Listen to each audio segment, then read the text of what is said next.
You think I'd let you live here alone? I stand in the empty living room gripping the house key. My parents are at the doorway, their expressions slightly tense. Mom holds an apple pie, looking at me. Dad holds a small green plant, his eyes filled with expectation. I take a deep breath and slowly walk toward the dining table. Dad gestures to the empty bedroom upstairs, his gaze flickering. This can be for Jack and the kids. Mom quietly agrees, tapping the countertop lightly. Their eyes skin me back and forth. I clench my fists, grit my teeth, and stay calm. I force a small smile and say thanks for your concern. This is my home, I bought it myself. Dad frowns, his voice low. Do you know Jack is sleeping on our sofa? Mom picks up the thread. He and the kids need stability. I shake my head slowly. No, this is my house. The home I bought with 6 years of hard savings. They exchange a look, like plotting. Mom points to the master bedroom upstairs. This is Emma's room, the light is just right. Dad swallows and says 3 rooms are enough for him to stay. I set down my fork, my voice calm but firm. I don't agree. Mom's eyes redden. We've done so much for you. Dad leans forward. Family means taking care of each other. I stand straight. This isn't mutual help, this is deprivation. They glance at each other, their eyes a mix of confusion and anxiety. The doorbell rings. Mom says awkwardly, I might have told Jack. I walk to the door and open it. Jack walks in with the 2 kids, beaming. Emma screams, Uncle Oliver, we might move in here. Tyler rushes upstairs straight to the 2nd floor. I turn to Jack, he shrugs and steps in without waiting for permission. Mom lightly says, You bought a big house, it works out. I clench my fists. You didn't even ask me first. Dad stays silent. Mom looks down at the floor. The kids run and laugh upstairs, filling the house with noise. I take a deep breath, controlling my anger. This home is no longer my private space. I've known since childhood that life isn't fair. My family home is in the suburbs of Minnesota, my parents diligent and orderly. Jack and I are brothers.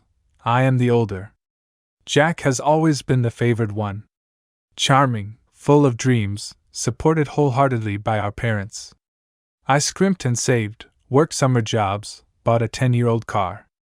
Jack got a nearly new car at 16. I never envied, I just accepted silently. High school and college I excelled academically, earned scholarships, worked part-time. 6 years of saving just to buy a house. Parents took on Jack's debts, paid his rent, bought his car. Every time I saved a bonus, it shifted to Jack's needs. I learned silence, patience, and developed the ability to analyze and solve problems calmly. I know when to compromise and when to stand firm. On the day I bought my house, standing in the empty living room with tears in my eyes, the keys cold in my hand, yet I felt empowered. I set the rules, informed no one. I knew if my parents found out, Jack would intervene immediately. I chose to do it all alone.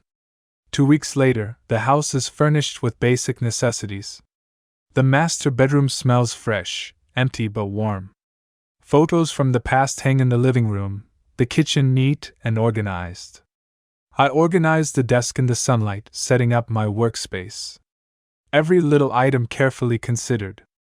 Every decision a respect for my own effort. Finally, I experience autonomy. This space is mine, no negotiations. No conditions, no hidden motives.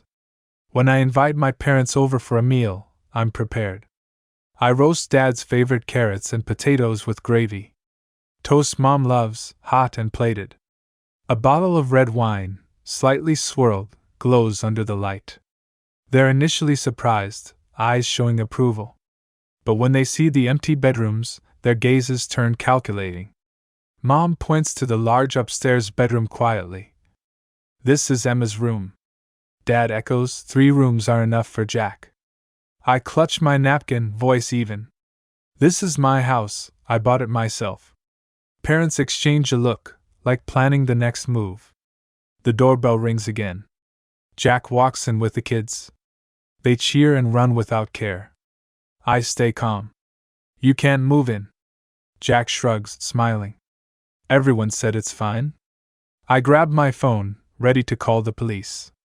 They finally pause. I order all the things back to the car. I anticipated my parents' counterattacks. Calls keep coming, messages flood in, relatives and neighbors weigh in. They paint me as a cold, selfish only child. I stay silent, focused on protecting my home. I know if I relax, they'll cross the line again. Memories from childhood flash. Every moment my parents favored Jack. Birthday photos, he's always in the center. High school graduation, more attention on Jack's achievements. College, reminded me to pay for Jack's expenses. 6 years of saving, frugal living, finally buying a house. I gradually understood the importance of protecting my own space.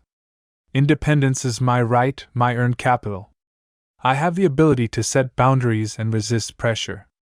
Every ounce of persistence builds potential for retaliation. I am not an impulsive child, I am a calm adult. I know when to step back and when to stand firm. This skill will reveal itself when it matters most. 5 weeks later, Jack tries to move things into my house. I drive up and stop him, his friend halts as well. I pull out my phone, ready to call the police. He waves a key. It's from Mom and Dad. My face hardens, they secretly copied the key. I immediately call a locksmith to change all locks. Install cameras covering every entry. They try manipulation to access my home. I calmly handle every step, ensuring no entry. Parents call, threaten, try isolation, I don't waver. I clearly draw the boundary, Jack will never move in. Their impotent rage soothes me. Every threat only strengthens my resolve. I slowly watch them start to shake, fear creeping in. They realize I'm no longer the passive good kid. I control the situation, not them. For almost 3 months, almost no family contact. I use this time to build my life. Plant vegetables in the garden, tiny backyard full of life. Each room arranged as I want. Workspace cozy and functional, guest room doubles as gym. Neighbors get to know me, join Thursday poker nights. Friendships with colleagues grow closer. Sophia visits with practical gifts, we go hiking together. I gradually build a support system, no longer relying on family approval. Jack finally finds government aid and stable work. The kids adjust to his new apartment. I feel true freedom and self-respect. I gain confidence at work and pursue interests. Even reconsider my dating life. Independence brings energy and purpose. 6 months later, I host a housewarming party. Invite colleagues, neighbors, and my parents. They attend politely, no drama, take drinks and dishes. Jack is not invited, no objections. Small victory confirms boundaries are effective. I continue rebuilding my relationship with my parents, respecting boundaries. No unannounced visits, no financial responsibility for Jack. Occasional subtle hints from Mom, teasing from Dad, I steer the conversation elsewhere. I face every test calmly. Family relations gradually ease under clear limits. I understand love shouldn't demand sacrificing self or independence. The house becomes a symbol of my effort. I feel calm and safe returning home every day. I've learned the importance of boundaries. Protecting myself is not selfish, it's self-love. I choose how and under what conditions to interact with family. Parents gradually understand and respect my choices. Jack learns to take responsibility independently. The kids adjust, thrive in their new environment. I experience dignity and freedom from independence. Life is under my control, not manipulated. I regain confidence, life back on track. My home becomes a symbol of strength and autonomy. Every step of persistence is a calm response to injustice.